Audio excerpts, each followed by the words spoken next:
Welcome back. We left off in the occurrences and the happenings that are happening in 1990, 1991. I mentioned that one of the things that was announced by the Lubavitcher Rebbe was the war, the Gulf War. He was actually talking about the first Gulf War, and then it was followed up by the second Gulf War. What made that event, which the Rebbe spoke about, that made it so Moshiachtig, was that similar to the Geula, when the Yidden went out of Mitzrayim, we find that when the Jews went out of Egypt, there was a miracle that happened that we commemorate every year with a special day. It's called Shabbos HaGadol. Shabbos HaGadol is a special Shabbos where we say a great miracle happened. There's two reasons brought in Shulchan Aruch, but one of the reasons are the great miracle that happened was that the Bechorim, the firstborn of Egypt, when they heard that there was going to be the plague of the firstborn, they went to Paro and demanded that Paro should release the Jewish people. Paro didn't want, and there was a civil war that broke out in Egypt. And the great thing about that is that the Egyptians themselves, those that held us in exile, the persecutors themselves, turned around to help the Jewish people and to assist them and to be involved in trying to get us out of the exile. So the Rebbe then pointed an interesting idea. He says that the sign of Moshiach is when nations themselves, when the Geula comes as a result of nations themselves that till now were persecuting or were involved in harming the Jewish people, like has been in a history of our bloody history of 2,000 years, these nations themselves fight against the enemy of the Jewish people. Now, the other amazing thing that happened during that war was that Hashem saved the Jewish people with unbelievable miracles. These 39 scuds that came towards Yerushalayim. I remember once at that time, I was sitting in Borough Park in a yeshiva, in a shul, because I came home, I became a chassan during that time. My parents didn't want me to go back to Eretz Yisrael. And the Rebbe said, no one should be afraid, you should go. My parents then at that time, I was a chassan, I was already back in America, told me to stay. And I remember sitting in there, and someone knew that I became close to Chabad, and a teacher of mine came over to me when the first scud started falling, and he said, every scud that falls in Eretz Yisrael is really falling on 770. Meaning to say, how can the Rebbe go and take such an achrayus and say the Jews in Eretz Yisrael are safe, it's the safest place? Well, let's take a look. The miracles, unbelievable miracles. 39 scuds fell, and there was not one Jew that was killed by any of the scuds. There was a few slight minor injuries. There were a few people that died from heart attacks, from the fear that obviously the Rebbe tried to prevent from happening by telling them that nothing's going to happen. Buildings came down and everybody came out alive. The miracle is like unbelievable. And we see that one scud hit an American embassy base, and there was so many, I think 29 soldiers were killed, and who knows how many were injured. So you see tremendous, God's protection was incredible. That was a sign of the Geula. Now, to take that further, after that, the Rebbe didn't speak to us that much longer. He had a stroke, and then we had Gimel Tammuz, and we were left after that to try to figure things out on our own.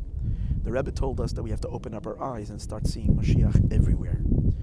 So here is where I'm going to take the liberty to speak things that, again, that's the way I see things. I could be wrong, but this is my understanding of what's going on. And based on Torah sources and the like, I'd like to take this to and discuss the last 23 years, which was happening in the world. It's full of Midrash Chazal that Yishmael is problematic. The descendants of Yishmael, which are the Arabs, are problematic in the end of days. And that's all over the Medrash, all over the Zohar, and it's in countless places. But it does say in the beginning of Parshas Toldos, the Sefer HaRikeach, the Sefer the Balaturim, say that right before Mashiach comes, there's a certain collapse in the world of Yishmael. Yishmael has to fall. And it's hinted to in the Pasuk where it says, Al Pnei Kol Echav Nafal, in the end of Parshas Chayesara, Yishmael falls, and after that, Ve'elo Toldos Yitzchak, and here are the descendants of Yitzchak. So B'nefel Yishmael, I'll read you the statement of the Balaturim.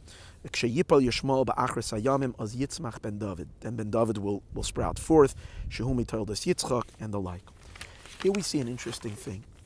Yishmael has many, many nations, many, many people. You know, Yishmael originally had 12 Nesiim. It's interesting if we can say that the 12 Nesiim still are in the world exactly the 12 Nesiim, yeah or no, I'm not exactly sure. There were many, we had the Arab Spring, and many Arab countries came down, meaning the dictators, the ruthless dictators. Now, not all of them you would say are so bad. You got Mubarak in Egypt, which in a sense you can say was keeping control and was kind of in a relative peace with Israel and the like. But there were some horrible, like Saddam Hussein in Iraq. You have Gaddafi and others. If you can count Osama bin Laden as a chief terrorist, as one of them, wasn't a head of state. Now people are going to say, well, these countries were demolished, these tyrants were taken down, but what did we get instead? We got a greater mess. What happened in Iraq? We got ISIS, we got terrorism, we got Al-Qaeda, we got all this horrible things that came into place. If we have all these things in its place, what have we gained by these dictators? Maybe it would be better having these dictators. At least he kept these people in check. Maybe the only thing they can understand is an iron fist. So here's where I'd like to get a bit spiritual, and the understanding is as follows. When a nation has power, when there is a government, the government has a certain Sar Lamaila, it has a certain ministering angel above, which is its power. When you see a government collapse, it means something up there in its source broke. So when you have the Iraqi government came down, or when the Libyan government came down, or the Egyptian government came down, these are all symbols of a cracking and a breaking of the Malchus of Yishmael in its spiritual world. The fact that down here there's still troublemakers, well, that's like leftover rats and mice that will crawl around and will bite and will make trouble. But it's easy to clean up. It's not representing a power, a strong, real force of darkness, a force of gullus in the world. Now, one of the interesting ones that survived, interestingly, is Sadat in Syria. So we need to understand that it was almost reached a point where he would have been completely destroyed in that civil war. But in the last moment, Russia came, Putin came, and kind of supported him and helped him out. What is the significance of that event, and why particular Syria, and what does it mean? It's something that I would like to discuss in our next video.